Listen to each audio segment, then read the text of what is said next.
इतने सारे मुद्दे हैं हमारे देश में जिसकी कोई कमी नहीं दोस्तों। एक 7 समुंदर पार वाला तो उन मुद्दों को कलेक्ट कर रहा है, लेकिन जो हमारे देश में बैठा हुआ विपक्ष के जो नेता हैं उन्हें कुछ दिखाई नहीं देता और वो खेल रहे हैं ट्विटर। नीट पेपर लीक होने के बाद बहुत दिनों बाद राहुल गांधी जी की रैली हुई, जब 2-3 दिन बचे थे बस पेपर दोबारा होने में, तो उसका क्या इम्पैक्ट पड़ना है? कुछ भी इम्पैक्ट नहीं पड़ना। खेलते रहो ट्विटर। 2029 भी आप हारोगे अगर आप लोगों के यही हालात रहे दोस्तों।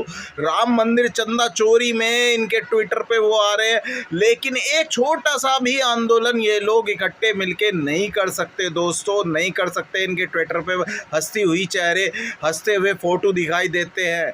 इनसे ज़्यादा गुस्सा तो योगी जी दिखाई देते हैं करते हुए कि हाँ जी देख लूँगा, चाहे उन्हीं के राज्य में हो रहा हो सब कुछ, लेकिन ना कोई कहने सुनने वाला बचा है, ना कोई आंदोलन करने वाला बचा है। ये कम बड़ा मुद्दा नहीं था राम मंदिर चंदा चोरी का, लेकिन हमारा जो विपक्ष है बिल्कुल निकम्मा है, नाकारा है दोस्तों, कुछ करता ही नहीं है जो देश की भावनाओं से जुड़े, जो आम पब्लिक सोचे कि हाँ भाई ये हमारे साथ जुड़े हैं, महंगाई के लिए हमारे लिए डंडे खा रहे हैं, या कोई ऐसे मुद्दे जो आम पब्लिक से जुड़े हों, उनसे कोई मतलब नहीं है उनका मतलब है राफेल से, एप्स्टीन फाइल से, जो साला आम पब्लिक को समझ में ही नहीं आते, उन मुद्दों को उठाएंगे जो आम पब्लिक को समझ में ही नहीं आते। लो कर लो, कब क्या करो।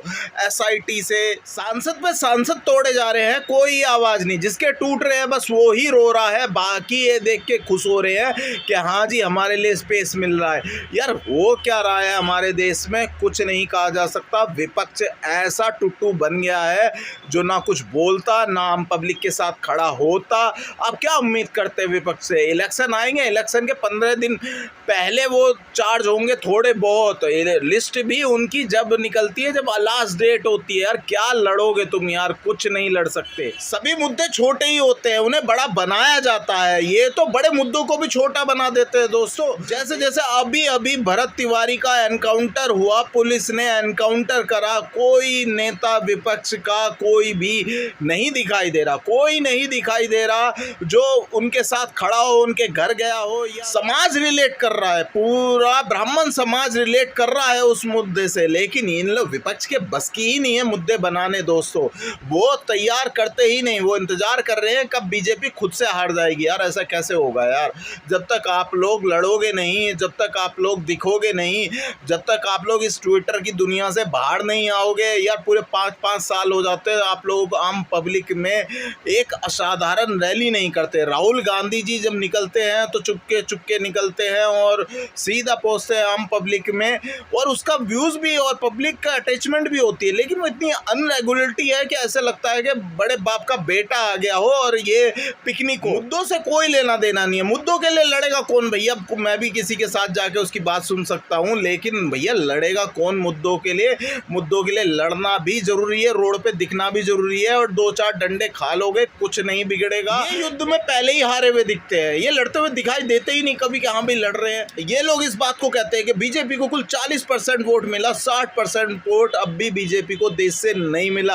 अरे मेरे भाई, क्या 60% वोट मिलने तक का इंतजार कर रहे हो? ये 40 को 30 तक नहीं लाना क्या? इंतजार कर रहे हैं कि कब 40-60 में बदले।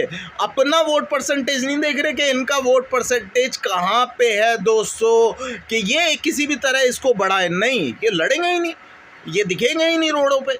आम पब्लिक से जुड़ी हुई जो बातें हैं उन्हें उठाना ही नहीं है। कर लो क्या करो हमारा, हम तो 2029 में ही लड़ते हुए दिखाई देंगे, हम तो 2027 में ही लड़ते हुए दिखाई देंगे। कहते हैं मीडिया इन्हें दिखाती ही नहीं है। भाई साहब मीडिया इन्हें खूब दिखाती है, लेकिन ये दिखे तो इनके ट्विटर दिखाती तो है। आज ही अखिलेश यादव अयोध्या पहुंच जाए और राम मंदिर पे धरने पे बैठ जाए, भाई साहब सुबह से शाम तक अखिलेश यादव ही दिखाई देंगे, क्योंकि इतना बड़ा मुद्दा है। लेकिन बैठे कौन?